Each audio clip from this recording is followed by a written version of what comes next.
이렇게 보수적이면서도 꼭 필요한 논의를 전해주고 있는 이 책이 우리와 같은 많은 이들이 바른 대로 이끌리도록 하는데 굉장히 중요한 공헌이 될 수 있을 것 같다는 생각이 듭니다.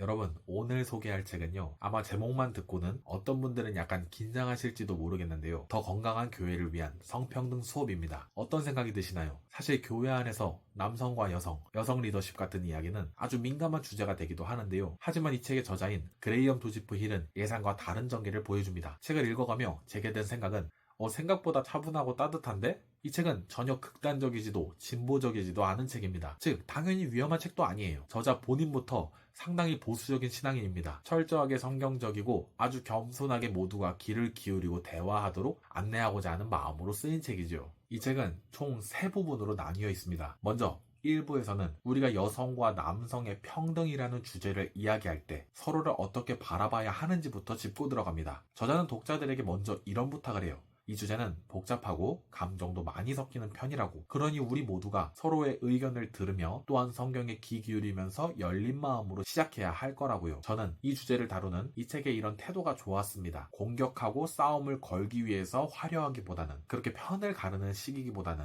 성경에 기반하여 서로를 향한 열린 귀와 마음을 갖고 싶도록 이야기해준다는 점에서요. 그러면서도 우리가 교회 내 여성 리더십의 논의를 할 때 있어서 이를 지지하는 사람도 반대하는 사람도 모두 성경에 충실하려고 한다는 점을 잊지 말아야 한다는 취지의 이야기를 전해줍니다. 흔히 여성 목회 허용 쪽은 진보로, 불허 쪽은 보수라는 구도로 나뉘어 있지만 사실 둘 다 성경에 대한 신앙심에서 출발하고 있다는 걸 감안해야 한다는 거고요. 이 정중함이 1강과 2강 전반을 관통하면서 내가 옳고 성경적이며 너는 세속에 물든 비성경적인 거다라는 식의 단정보다 그것보다 먼저 할 것이 서로가 정말 성경을 제대로 읽고 있는지 확인해보자는 제안으로 나아가는 거죠. 2부로 들어가면요, 본격적으로 성경이 여성과 남성의 평등에 대해 뭐라고 가르쳐주는지를 한 대목씩 다뤄줍니다. 교회 안에서 남성만 리더가 될 수 있다는 식의, 여성은 남성을 가르치고 설교할 수 없다는 식의 이야기가 여전히 즐비한데, 이런 대목들을 아주 차분히 성경의 여러 본문과 문맥을 잘 짚어가면서 소개해주고자 합니다. 예수님은 여성들을 어떻게 대하셨는지, 마리아는 어떻게 남성 제자들과 섞여 예수님 발 앞에 앉아 배우며 제자로서의 역할을 할 수 있게 된 건지를, 또한 바울서신 등 여러 성경 전체에서 이 주제에 관해 주요 이슈가 되는 본문들을 하나씩 다루어주면서요. 그러면서 성경이 그 시대 맥락 속에서 말하고자 하는 바가 성별의 차이보다는 성품과 하나님이 주신 은사에 훨씬 집중되어 있음을 보도록 이끌어줍니다. 저자는 보수와 진보의 이야기가 아닌 성경을 보다 잘 깊고 진지하게 받아들이는 이야기로서 이 논의를 풀어가고 있는 거고요. 그 와중에 예수님은 얼마나 당대 사람들이 모두 놀랄 정도로 여성을 존중하고 높여주는 분으로 나타나고 있고 부활의 첫 증인으로 내세우고 있는 건지, 바울의 여러 고민이 되는 말들에 대해 잘못된 그 이해의 역사, 그리고 원래 바울이 말한 의도는 무엇일지 등 이런 것들을 우리가 이해하도록 간명하게 전달해줍니다. 저와 같은 보수적인 신앙 전통, 개혁파 전통에서 자랐고 여성 목사 안수를 허락하지 않는 교단에 속해 있는 사람들이라도 이 책을 통해 이에 관한 고민과 질문에 대해서 그 생각을 품고 확장해 볼 수 있는 좋은 단초가 될 책일 것 같다고 생각이 들었습니다. 이 책의 강점은 그렇게 성경을 진지하게 읽고 믿는 우리로 함께 읽고 이야기할 만한 가치가 있는 내용들을 하나씩 쉽게 전반적으로 효과적이게 살펴주니까 대화 상대로 삼기 위해서라도 직접 읽고 판단해 보시는 것이 좋을 것 같다는 생각이 들었고요. 그래서 그 결과가 어떻든 제겐 분명 이전보다 더 건강하고 아름다운 교회를 향한 하나의 발걸음이 되어줄 책이라는 생각이 들었고요. 마지막 3부는 실천적인 부분입니다. 성경적 평등을 실천하기 위해 교회는 무엇을 할 수 있을지, 해야 할지, 우리는 여성을 어떻게 격려하고 그들의 리더십을 어떤 식으로 존중하며 발전시켜 가야 할지를 깨닫게 합니다. 저자는 한 친구의 말을 빌려서 오늘날 교회 문화에서 여성들은 리더십의 자리에 자연스럽게 오르지 못하게 되어 있는데, 그래서 우리는 더욱 의식적으로 노력하여 여성들이 더 많이 앞에 나설 수 있도록 해야 한다는 말도 전해주는 거였고요. 여성들을 그냥 뒤에서 봉사만 하게 할 것이 아니라 능력 있는 여성 리더들이 더 많이 나타나도록 교회가 힘을 실어 주어야 한다고 말이지요. 교회라는 공간에서 여성과 남성이 어떻게 함께 숨쉬고 살아가며 또 어떻게 세상을 섬길 수 있을지요. 저는 이 책을 정리하며 크게 2가지 느낀 바를 나누고 싶습니다. 하나는 성경을 진짜로 믿고 살아가는 사람이 사람이라면 여성과 남성의 평등을 더 진지하게 고민해야 한다는 것. 다른 하나는 이 문제를 다루는 가장 좋은 방법은 서로의 말을 충분히 듣고 진심으로 존중하면서 성경 앞에 겸손히 서는 것이라는 사실입니다. 저자는 고든 피의 말을 빌려 몇 차례 소개해 주었는데요. 여성들이 교회에서 자유롭게 사역하고 리더십을 발휘하게 될 때 교회는 더 아름답고 풍요롭게 변화될 거라고 말이지요.